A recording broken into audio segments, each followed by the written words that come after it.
This is Sunday, October 5th, 2025. I'm Tomlyn Nicholson. The federal government shutdown has entered its fifth day with no end in sight.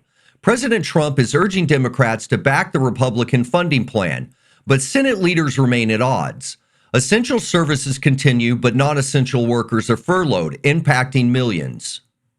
Former CDC Chief Medical Officer Debra Houry testified on October 4, 2025, calling for RFK Jr.'s resignation after detailing his avoidance of key health meetings during deadly outbreaks and pushing to overhaul child immunizations without science.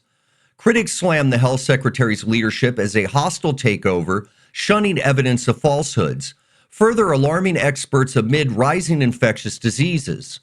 Public health advocates warn this erodes agency's credibility as ousted officials like Houry highlight the dangers to national well-being. Amid the ongoing shutdown, President Trump is set to celebrate the U.S. Navy's 250th anniversary at Naval Station Norfolk in Virginia.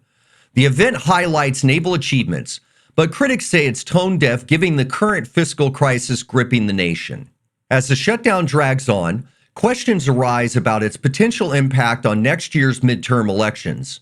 Recent history shows crisis can shift voter sentiment, with Republicans pivoting to immigration issues to rally their base. President Trump has canceled $94 million in food aid deliveries, affecting food banks in central Louisiana and beyond. These cuts from a program supplying U.S.-produced goods comes amid budget disputes, leaving vulnerable communities scrambling for alternatives. A federal judge has temporarily blocked the Trump administration from deploying the National Guard to Portland, Oregon over local objections. This amid ongoing protests and tensions between federal forces and city officials.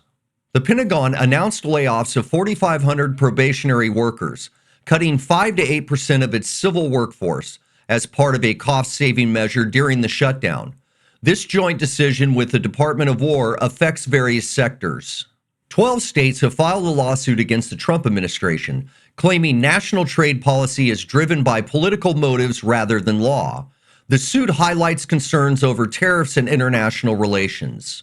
National parks face uncertainty due to the funding lapse, with conflicting demands on operations. Tourists and staff are impacted, as shutdowns limit access and maintenance at sites like the Grand Canyon.